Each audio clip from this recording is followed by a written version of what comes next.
ബിസ്മില്ലാഹിർ റഹ്മാനിർ റഹീം.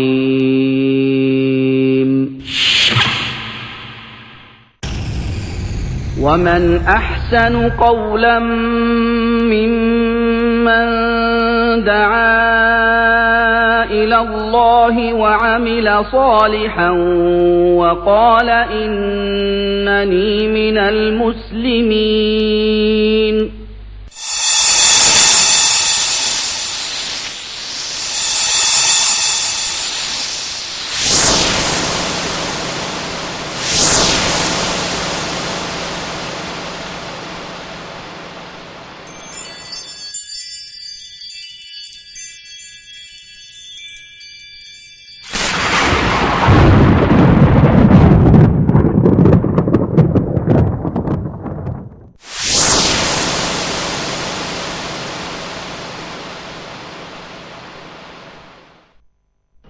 ഇസ്ലാമിക പ്രബോധനം ഓരോ മുസ്ലിമിന്റെയും ബാധ്യതയാണ്.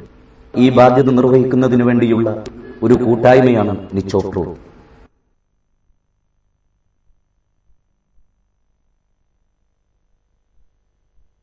നിച്ച് ഓഫ് ട്രൂത്ത് പ്രവർത്തനങ്ങൾ, ചോദ്യോത്തരത്തോടുകൂടിയ പൊതുപ്രഭാഷണങ്ങൾ, മതനേതാക്കളുമായി സ്നേഹസംവാദങ്ങൾ,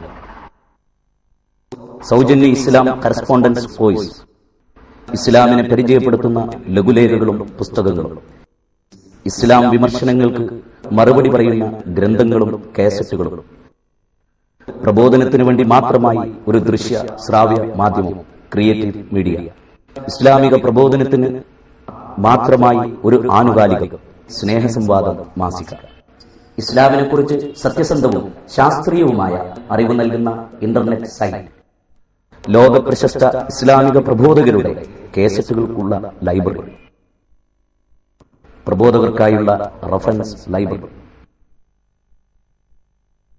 പ്രബോധന പരിശീലന ക്യാമ്പുകൾ, ദഅവ വർക്ക്ഷോപ്പുകൾ, ഖുർആൻ പരിഭാഷാ വിതരണം, ഗ്രാമാന്തരങ്ങളിൽ ഇസ്ലാമിന്റെ സന്ദേശമെത്തിക്കാൻ മൊബൈൽ ദഅവ യൂണിറ്റ്, നേരിട്ട് ഇസ്ലാമിനെ മനസ്സിലാക്കാൻ നിച്ച് ഓഫ് ട്രൂത്ത് സെന്ററുകൾ. നാദാ, സത്യമത സന്ദേശ പ്രചരണത്തിനു വേണ്ടിയുള്ള വിനീതമായൊരു സംരംഭമാണിത്. നീ ഏൽപ്പിച്ച ഉത്തരവാദിത്വത്തിന്റെ നിർവഹണത്തിനു വേണ്ടിയുള്ള എളിയ ശ്രമം ഇതൊരു പ്രതിഫലാർഹമായ പ്രവർത്തനമായി സ്വീകരിക്കണമെന്ന്. ആമീൻ.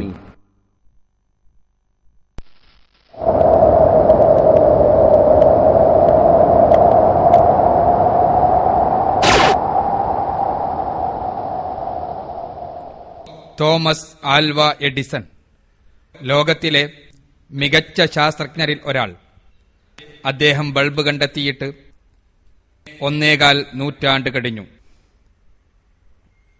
ഇന്ന് നമുക്കത് അത്യന്താപേക്ഷിതമായി കഴിഞ്ഞു. ഇതേപോലെയുള്ള കോടിക്കണക്കിന് ബൾബുകൾ വൻ നഗരങ്ങളെ പ്രകാശപൂരിതമാക്കിക്കൊണ്ടിരിക്കുന്നു.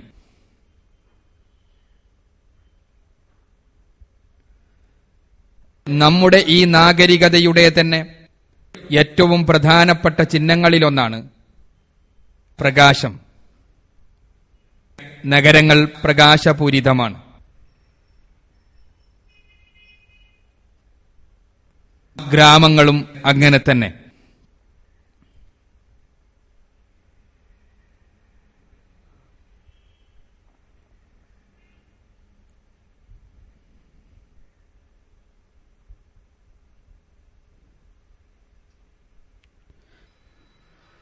എന്നാൽ വെളിച്ചത്തിന് മറ്റൊരു സ്രോതസ്സുണ്ട്. ഇരുളിൽ ലഘുവായ വെളിച്ചം വിതറുന്ന ഇവയിലേക്ക് നമ്മുടെ ശ്രദ്ധ തിരിക്കുക. വളരെ ശക്തിയുറ്റതും പ്രായോഗികവുമായ പ്രകാശമാണിത്. എന്നാൽ നമ്മുടെ ബൾബിലേതിൽ നിന്ന് തികച്ചും വ്യത്യസ്തമാണ് ഇതിന്റെ സ്രോതസ്.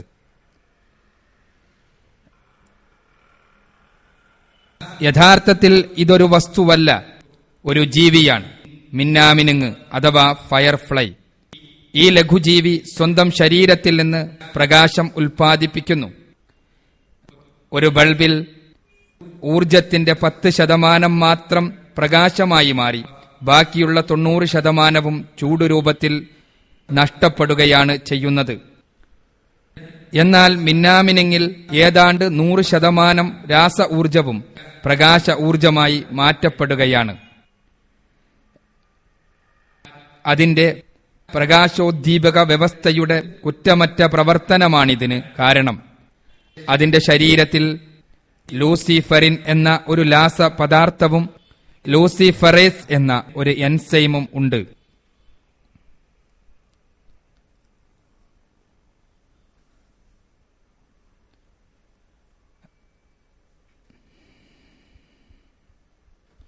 പ്രകാശം ഉൽപ്പാദിപ്പിക്കേണ്ടതുള്ളപ്പോൾ ഈ രണ്ട് രാസപദാർത്ഥങ്ങളും കൂടിച്ചേർന്ന് പ്രകാശമുണ്ടാക്കുന്നു.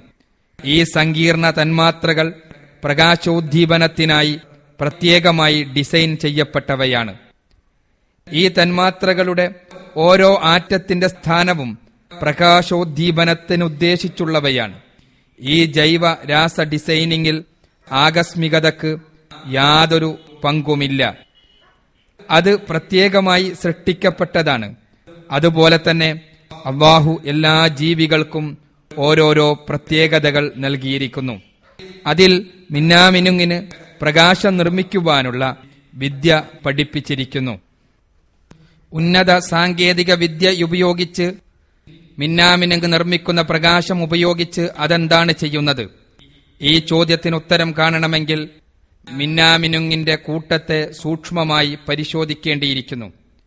നക്ഷത്രങ്ങളുടെ സമീപത്തുകൂടെ നടക്കുന്ന പ്രതീതിയാണിവ സൃഷ്ടിക്കുന്നത്. എന്നാൽ നിങ്ങളിപ്പോൾ കാണുന്നത് നക്ഷത്രങ്ങളല്ല, ആയിരക്കണക്കിന് വരുന്ന മിന്നാമിനുങ്ങുകളാണ്.